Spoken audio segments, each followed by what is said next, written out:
Assalamualaikum warahmatullahi wabarakatuh. Perkenalkan, nama saya Dede Nunung, NPM 101119131. Di sini saya akan mempresentasikan sedikit tentang konsep implementasi inovasi produk. Dalam konsep implementasi inovasi produk ini, itu mempunyai kerangka. Apa saja sih kerangka dalam konsep implementasi inovasi produk ini? Yang pertama adalah market recruitment, yang kedua proses internal bisnis, dan yang ketiga adalah product and service development. Nah, ketiga istilah tersebut itu mempunyai kaitannya. Apa saja kaitan dalam ketiga istilah tersebut? Apa saja sih yang berkaitan dengan market recruitment ini? Yang pertama adalah memenuhi keinginan konsumen, yang kedua memenuhi kebutuhan konsumen, yang ketiga kesesuaian manfaat untuk konsumen, yang keempat adalah keadaan tertentu.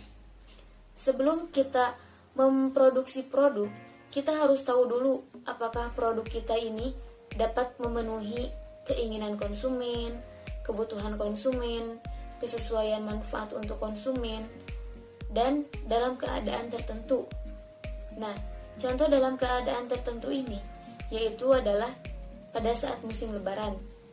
Pada saat musim lebaran ini, konsumen itu membutuhkan contohnya baju, kerudung, makanan, ataupun yang lainnya.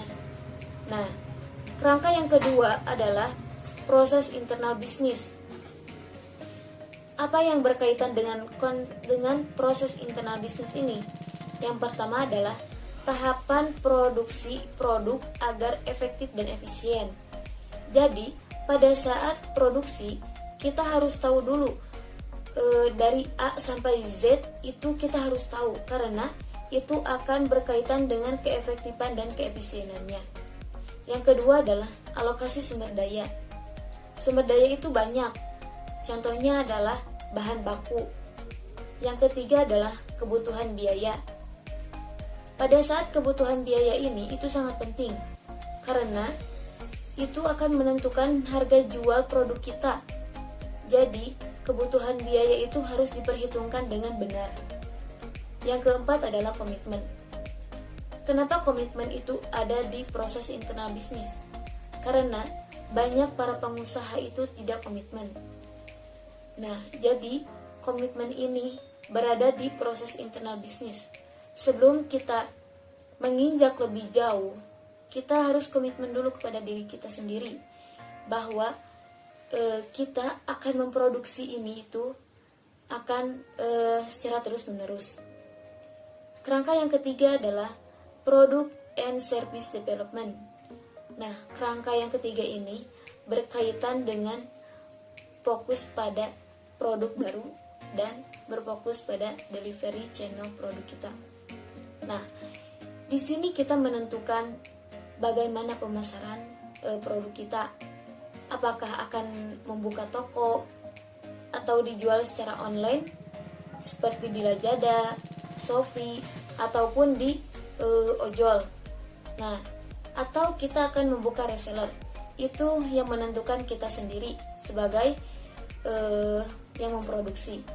Itu adalah kerangka dari implementasi inovasi produk. Adapun tahapan-tahapan implementasi inovasi produk, yang pertama adalah konsep generation atau konsep general. Yang kedua adalah tahap screening atau penyaringan. Yang ketiga adalah preliminary product. Yang keempat adalah product evaluation dan improvement. Yang kelima adalah production dan developing process.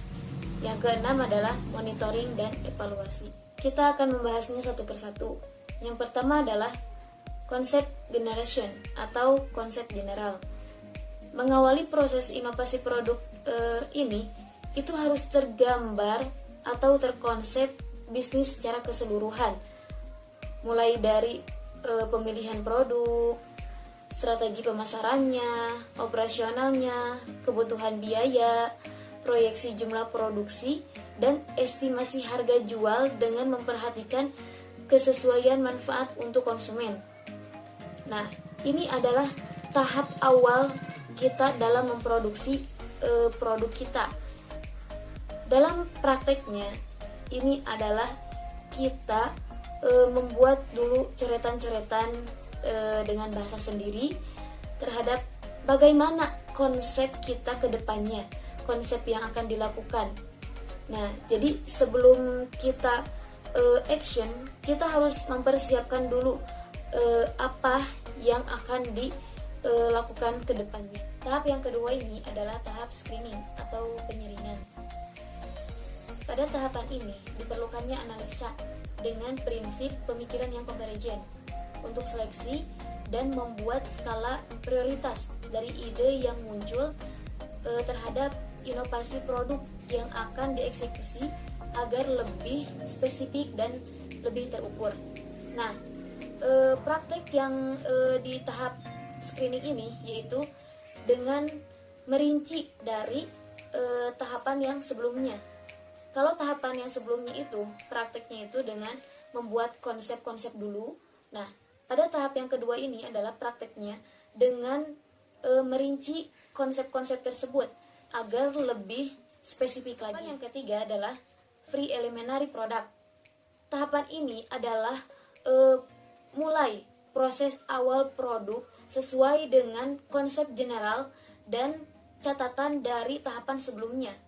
Jadi, praktek di sini adalah kita memulai memproduksi dari konsep-konsep yang telah dibuat dari tahapan-tahapan sebelumnya. Tahapan yang keempat, product evaluation dan improvement. Tahapan ini adalah tahapan evaluasi produk yang sudah diproduksi atau disebut juga dengan tes produk. Tahapan ini dilakukan sebelum produk ini diluncurkan, karena dengan tahapan ini kita memungkinkan untuk dilakukannya penambahan atau pengurangan pada produk. Contohnya pada produk makanan itu bisa ditambahkan rasa atau dikurangi rasanya. Tahapan yang kelima, production dan developing process. Proses yang paling penting adalah produksi produk inovasi dengan memperhatikan perkembangan proses produksi kita. Nah, praktek di sini adalah dengan menjamin kualitas produk kita dari mulai pengiriman sampai diterima oleh konsumen itu dalam keadaan yang baik. Tahap yang keenam yaitu monitoring dan evaluasi. Pada tahapan ini, kita akan memonitoring dan mengevaluasi produk kita, baik itu secara harian, mingguan, ataupun bulanan. Lakukanlah monitoring dan evaluasi ini secara berkala. Itu yang dapat saya presentasikan, mudah-mudahan bermanfaat. Ada sebuah kata yang memotivasi saya dalam kedepannya untuk melakukan bisnis. Nah, mudah-mudahan ini juga dapat memotivasi kalian. Saat kita gagal, kita hanya perlu memulainya lagi dengan cara yang lebih cerdas. Itu kata-kata dari Henry Ford. Sekian dari saya. Wassalamualaikum warahmatullahi wabarakatuh.